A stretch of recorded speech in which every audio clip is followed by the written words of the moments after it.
Do you want me to? Do you want me to go back a slide or continue here? Could you go back, if you don't mind? Okay.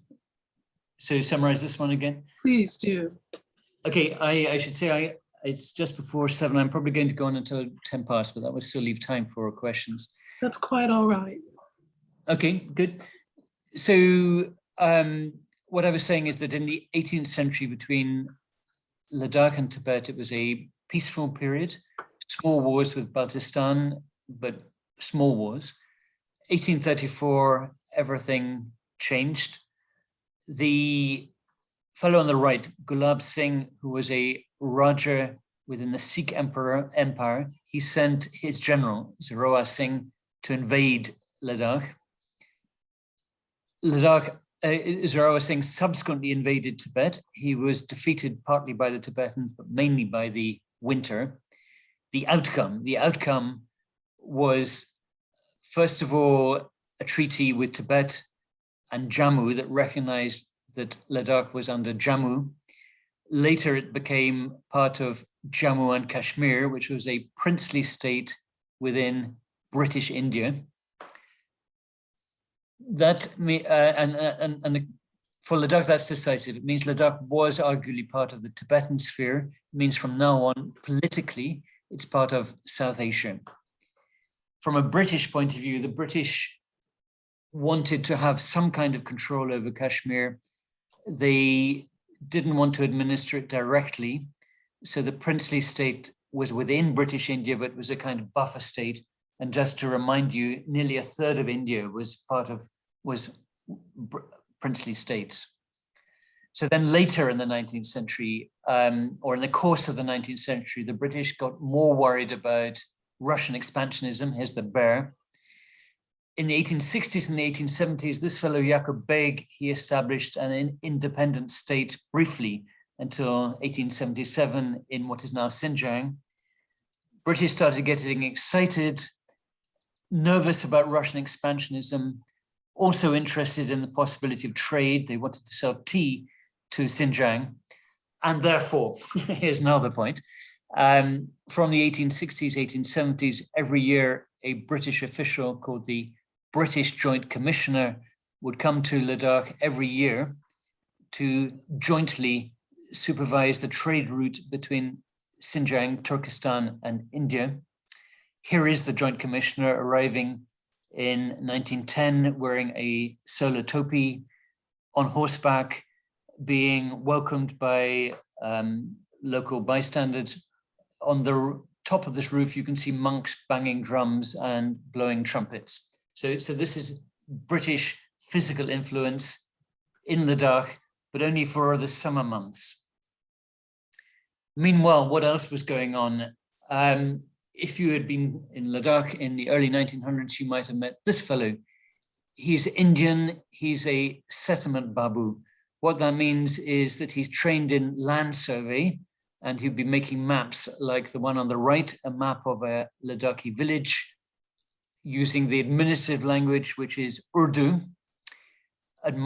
He's wearing Indian dress, somewhat European coat. His servant on the right is wearing a Ladakhi gonchar. He's holding his son, who has a nice dress, some fine boots, and wearing a Ladakhi hat. Here's somebody else you might have met. This is Munshi Palgyas. Munshi is a title and a family name. On the right is his house. He's a member of the Ladakhi nobility. You can see he has a sense of authority. He's a traditional aristocrat. He's also a Kashmir government official. He's multilingual. He also liaised with the British Joint Commissioner. Another person you might meet now here, where I remind you, Taktsang Repa. This person is his 5th reincarnation, and look in front. I mentioned the bell with the dorji, the vajra. Here it is. Modern photograph, but following the same style, posing in the same style as a painting. I've seen that comment in several cultures in India, Singapore, maybe even Japan. when people took photographs, they posed, and they often posed in the same style that they would have posed for paintings. That's what's going on here. But also missionaries. I mentioned the Jesuits got to Japan first. They also got to Ladakh first. Now we have Protestant missionaries, multilingual here too. The fellow in the middle is with a nice beard. He's a Brit with a Huguenot name, Benjamin Latrobe. On his right and left are German missionaries, ethnic German nationals. They represent the Moravian Church, Herrnhüter Brüdergemeine in German, which was theologically a bit like Methodists, refounded in Germany in 1722, nearly 300 years ago. And here they're Ladakhi, some of the Ladakhi congregation, still a Moravian church in Germany today. Here is John's Gospel in Tibetan. Admire the script again. Landscape style, no hole in the middle of the string.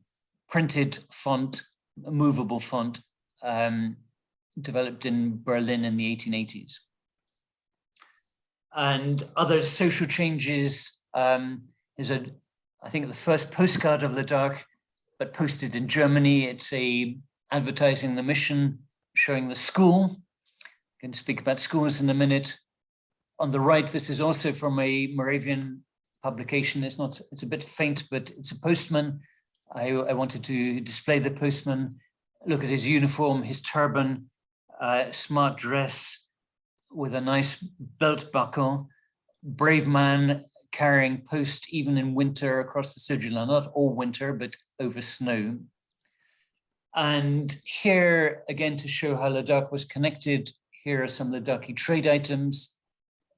For currently, I please emphasize, made in Japan, pure menthol crystal from Yokohama, going all the way to Ladakh in the early 20th century.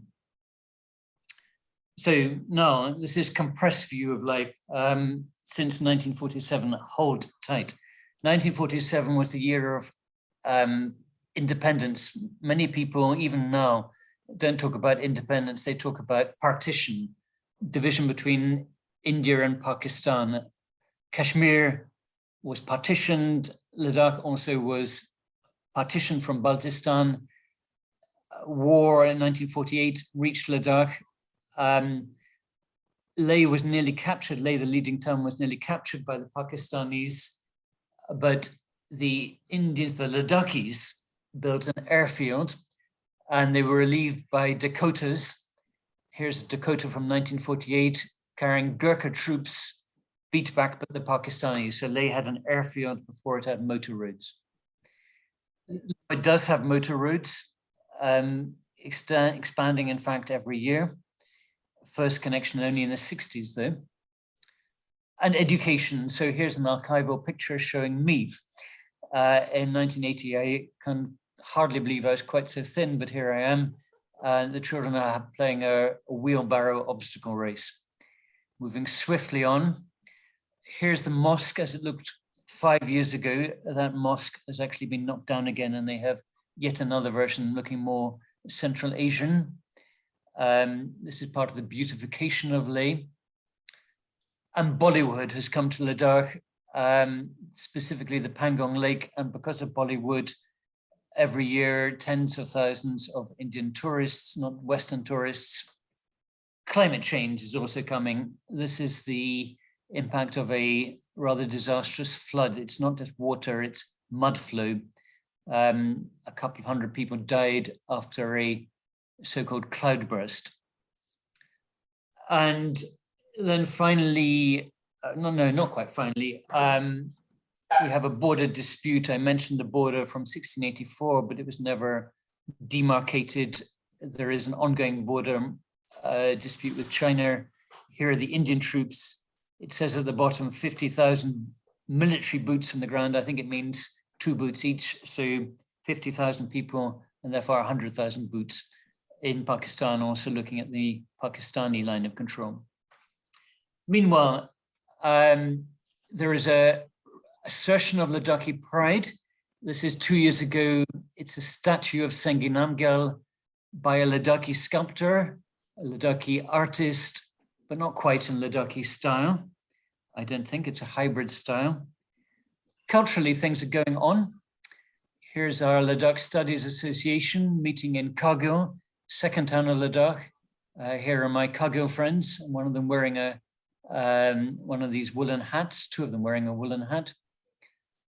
And then culturally, I wanted to bring this because here's a link with Japan. There is a so-called Tibet Heritage Fund, which specializes in restoration of old buildings. And its leader in Ladakh is Yutaka Hiroko-san from Japan. This is from his Facebook site. So here's a very practical link. So multiple changes coming to Ladakh, very much part of the modern world. Very finally, I wanted to share some of my own recent research. I guess some people say, are you depressed by the changes taking place in Ladakh? Of course, I have mixed feelings, but I have friends there. And it's interesting. Even the things which make me depressed are really interesting. So I do still like coming to Ladakh. And here to share a recent discovery, if you like. There are new discoveries to make. Recently, you've already seen, taking a lot of interest in images, both paintings, also photographs.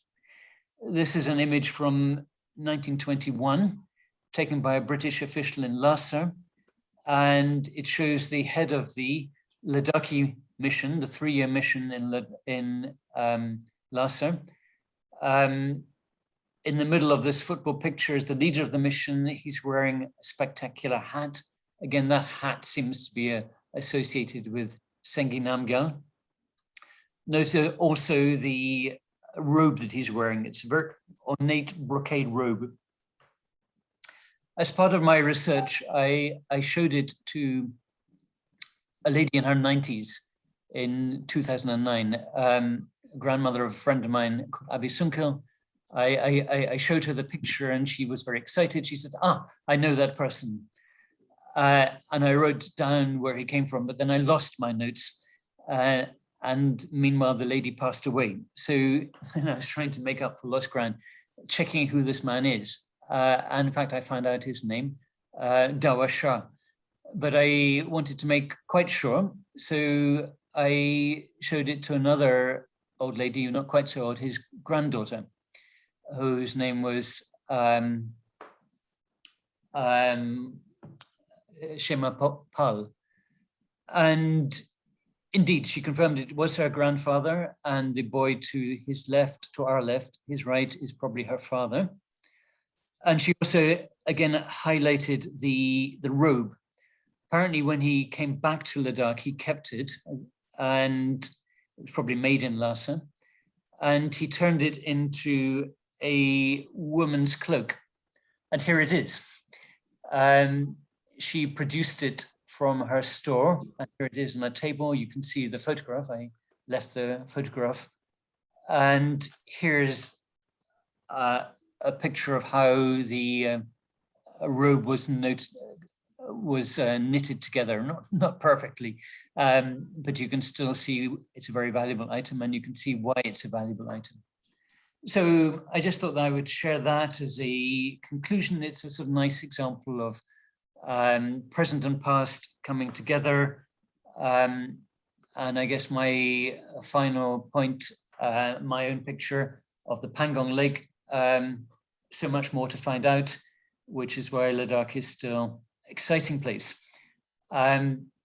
So that's me, and very happy now to questions. Thank you very, very much. That was great. If everyone wants to unmute, they certainly can. We've got a good bundle of questions here, so let me go through them, and then the rest of the time can be discussion. There's a lot of interesting points in the chat, but let's go to the questions. So just in order, from the beginning, Keith McPhailin asks, and I forgive my pronunciation, were the Namgals of Ladakh any relation to the ruling family, also Namgal of Sikkim? No relation. I'm trying to remember whether there have been any intermarriages. I think there was an attempt to set up a kind of dynastic marriage in the 20th century, but no relation. It's actually quite a common name across Ladakh, and it can be even a woman's name as well. Okay, thanks. So Charles DeWolf asks, hats are also important in Japanese history as an indication of status. Has anyone written a political history of hats? No, I thought about it. I gave her, I didn't write up the paper, but I gave a presentation on it. There is a book in Tibetan on hats, and there is also a recent book on Tibetan dress, which includes hats. But it'd be a wonderful and quite complex book. The variations are according to status. For example, nomads have their own hats.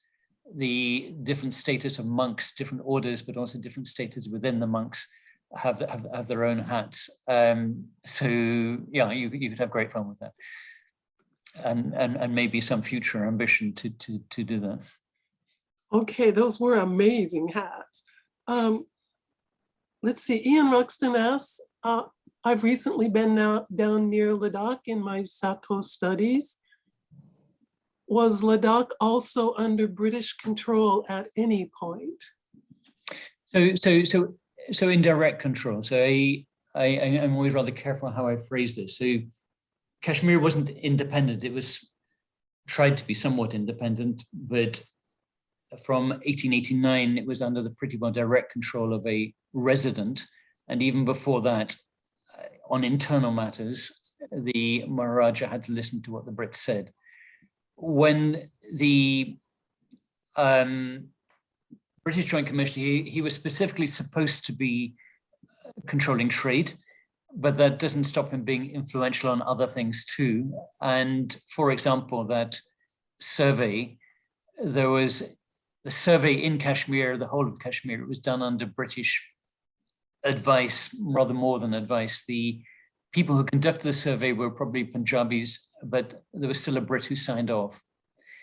So it wasn't detailed administration ever, but it was loose control. Thank you. Oh, okay. All right, and a question from me on slide 26. You don't have to go back to it. It's a picture of the shawl. Do you happen to know what the flower is, and what are those little green squiggles? I didn't know what the flowers are. I mean, we could go back. I did, maybe this is a topic for further research. I did actually see an article, I guess I must dig it out, and it was an article about the sort of squiggly design, which paisley shawls. And there is a complex history of that, and I'm actually not quite sure what the history is, whether it originally derives from a petal or a fruit.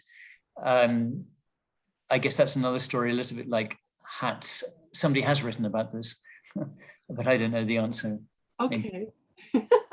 Okay, thank you. Patricia, I just got a call from Pakistan. I'll call my friend because she gave me a shawl like that. And I'll ask her.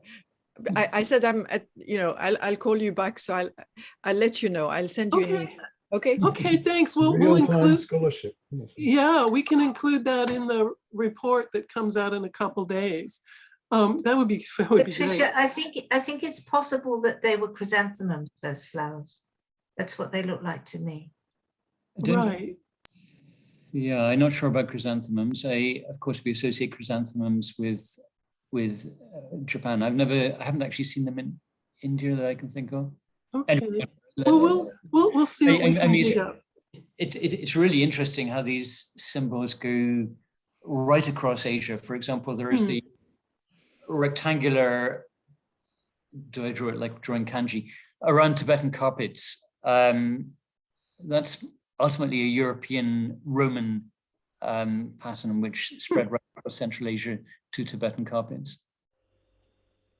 Okay, that's great. Okay, Ian Ruxton asks on slide 28 or so, where you have the brick teas, he says, yes, brick tea so called because it was squashed into brick shapes. Yeah, rectangular bricks. Sometimes you also see round bricks, but rectangular bricks because it was saving space and loaded onto yaks, as you can see. So before American supermarkets had square tomatoes, Tibetans definitely had square bricks. Thank you. Okay, and Ian also continues, he says, I can't imagine brick tea being highly valued as a diplomatic present, unless perhaps in large amounts. On the contrary, it was highly valued. Really? And so when the Tibetan mission came to Ladakh, it basically went to the king, but it also went on a kind of tour of local monasteries with this tea, and in fact it continued on, or tea went on to Kashmir. So for our particular taste, it's not especially appetizing, but it was definitely valued. Okay, all right. And Julian Coulaford says, what is or what was the local language of the Ladakhi people? Okay, good question.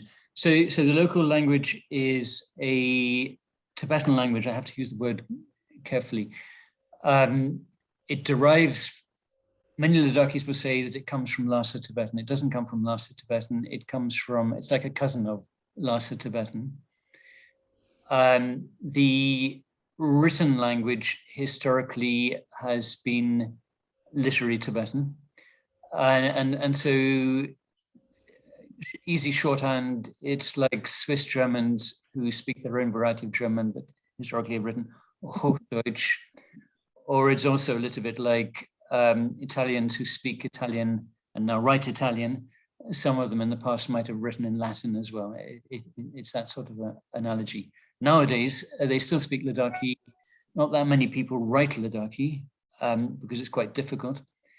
There's competition. They send Facebook messages in English, conveniently for me, sometimes in Romanized Urdu, very occasionally these days in Tibetan script. Wow. Okay. Keith McPhailin is asking, was Kipling thinking of Ladakh to any extent when writing The Man Who Would Be King? No, I think he was thinking about Afghanistan for that, but I was expecting the end of the sentence to be talking about Kim. Right. So, Kim, when he talks about the Lama, he is talking about Lahul and Spiti, which is next to Ladakh, now Himachal Pradesh. So that's on the way to Ladakh. Okay. Ian Ruxton asks, is Rinpoche regent or king? I've seen that recently in Sato papers. Neither. It means, I think it's precious. I think it's something like precious jewel. So it's a title which is given to incarnate lamas. Lamas who are reincarnations of somebody else? Yes. So there are thousands, anyway, hundreds. So Taktan Repa, so each of the, so Dalai Lama, his Tibetan name is Gyalwa Rinpoche. That's the Tibetan title. He has a personal name. The present one is Tenten Gyatso. So there are titles, several different kinds of titles and personal names both. And Taksan Repa, the Hemis Lama, they also had personal names for each successive incarnation. Okay, we've got about 3 more questions. So one from Tim Knowles, it's a bit long, so hang in here. Back in the 80s, I took the bus from Leh to Manali, 3 days and 2 nights. Easily the most exciting bus trip I've ever experienced. At that time, they were saying that there would be considerable investment in that route to make it suitable for wealthier tourists. Has that happened? I hope not. Unfortunately, yes. So the really spectacular thing is that they've built a tunnel under the Rotang Pass, which is the pass from Kulu to Lahul. and that just opened this year. I myself haven't been along that road for a while, but tourists from the plains, indeed, they do make road trips along that road. And what's more annoying, they sometimes get off the road, which is quite damaging from a wildlife point of view. I think it's worth pointing out that Ladakh is remote not just because of its distance, but also because of its height. Like it's 3,500 meters high, and lots of people, including me, get off the aeroplane and immediately get altitude sickness and have to go straight back down again. Hello. Yes. So of course, if you go, that's an advantage of going by bus. Yeah. It's a lovely, beautiful trip. So you adjust to the altitude, but yeah, yes. I mean, I don't either want to understate or overstate. I am, I guess, arguing against overstating the remoteness. It's like medieval Europe. People traveled, and in Tibet and Ladakh's case, regularly traveled enormous distances. Of course, but slowly. Yeah. Yes, exactly. Okay, let's see. Tim also asked, in your first cover photo of the solitary Brit, any ideas where all the people are? The cover photograph in the bazaar. With the umbrella?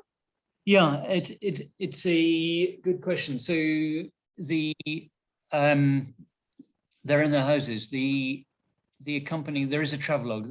Those photographs were published as a separate booklet with original photographs, and they've been republished by a friend of mine in Ladakh. But there was also a text travelogue, and the writer says that Leh was empty at that time. Apparently, it was a bad year or bad time for trade, and so he said Leh was deserted and very boring. Boring, it sort of frustrates me. I would love to have been there.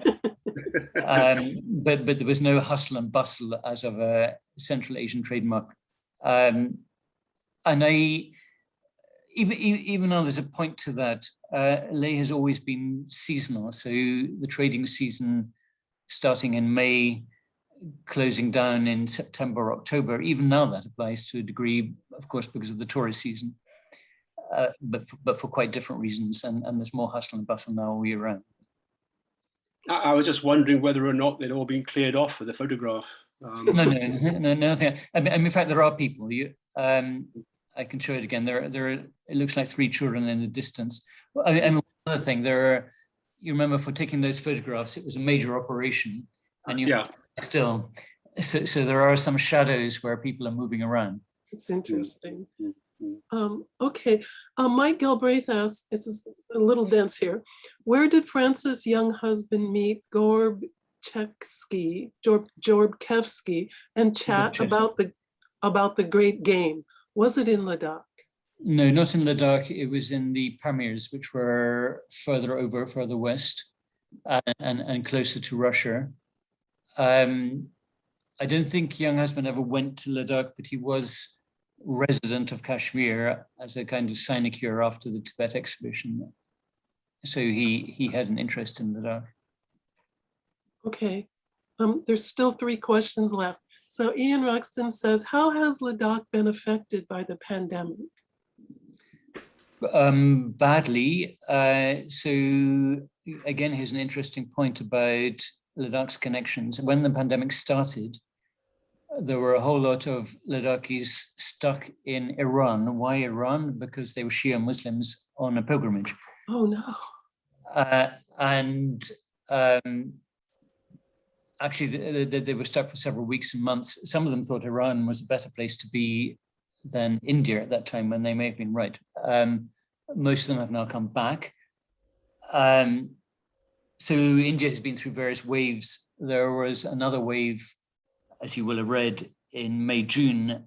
Some of my close friends were very badly affected. I mean, in hospital, came through, but one grandmother passed away.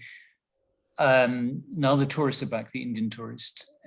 So I guess, like so much of us, were badly affected, but maybe not as bad as actually some of the cities, and subject to spikes and waves. Okay.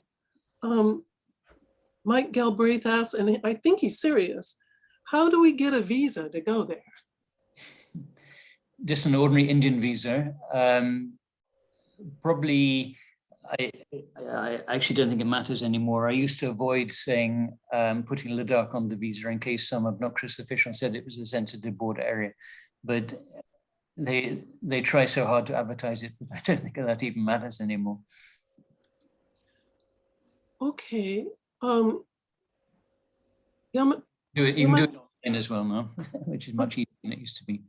Okay, Yamauchi asks, was Ladakh on the route of priest Genjo Sanzo's journey in search for the Buddhist Sutra? So is he one of these Chinese monks from early Middle Ages in Western terms? I don't know, Yes. Yamauchi? Ganjo Hoshi. So this is the guy who is bringing, yes, from China to India and bringing sutras back across the northern route into Tang China, I think. Right. So he's the hero of. Sayuchi. There was a television thing years ago that even appeared on the BBC about the sort of the monkey and the pig and so forth who accompany this monk. Yeah, he appears to be the same person as known as Tripitaka in the TV series and in the translations of Journey to the West, sometimes given the title Monkey in English. okay, so I think the answer is there has been discussion about 2 or 3 Chinese monks. I don't think it's been confirmed, but there's been some speculation. I'm not sure about this particular one. However, I also think, it's me thinking, not being an expert on this, that it's more likely that they went further west, and what is now the route through Hunter and Gilgit, I think may be considered to be a more likely one, or even still further west via Afghanistan. I'm not sure about that. What one can say with confidence is that route was used in that time, and really even much earlier. There's recently been new work on really prehistoric, deeply prehistoric time. There've been discovery of hearths, as in ashes left behind from people burning fires, which goes back thousands and thousands of years. And another bit of evidence is rock inscriptions, and amazingly to me, there are apparently analogies between rock inscriptions, which you see in Ladakh rock drawings scraped on the rock, and what you find as far north as Siberia. And so again, my point about it's not really my area, but my point about sort of quasi, not exactly globalization, but definitely long distance contact applies from a very early time. Okay, we've got a couple more here. Very general question from Charles DeWolf. What about religious tolerance? Okay, it's lots to say about that. Well, we've really just got a couple of minutes to go. Okay, so basically historically pretty good. Always slightly complicated, more complicated than people think, and romanticized looking backwards, but pretty good. Since 1947, it's been more complicated. 1947, 1948, Pakistani invasion was, you can imagine, quite complicated, and there are some scars from that period. But also what's been going on recently, Indian politics, a lot of it is about vote banks by particular communities. So in the last 40 years, there have been politically motivated tensions between Buddhists and Muslims, which has to be seen in the context of wider social change and wider political styles of movement. So it is problematic. At a social level, though, it's still pretty good. Okay, all right, and now the final, and you knew this was coming, question from Roswitha Ando. How much is Ladakh affected by the tensions between India and China? And how seriously do these tensions look to your friends in Ladakh? Okay, so I'm obviously quite seriously. I'm thinking about things I haven't yet written and maybe would quite like to write. Other friends of mine have written about the diplomatic issues of the border. One PhD student now got his PhD, he's written a good book just recently.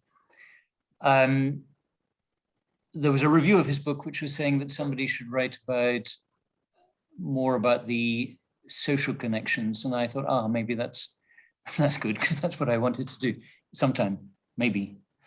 So socially and enormously, because, for example, the nomads didn't really have a border. Regular trade in things that people don't trade with anymore, salt, wool, butter. So that's gone. Ladakh is a dead end. The trade route with Xinjiang was, from an economic point of view, more important. That already was slowing down drastically because of political crisis north of the mountains in the 30s and 40s. So that matters. On the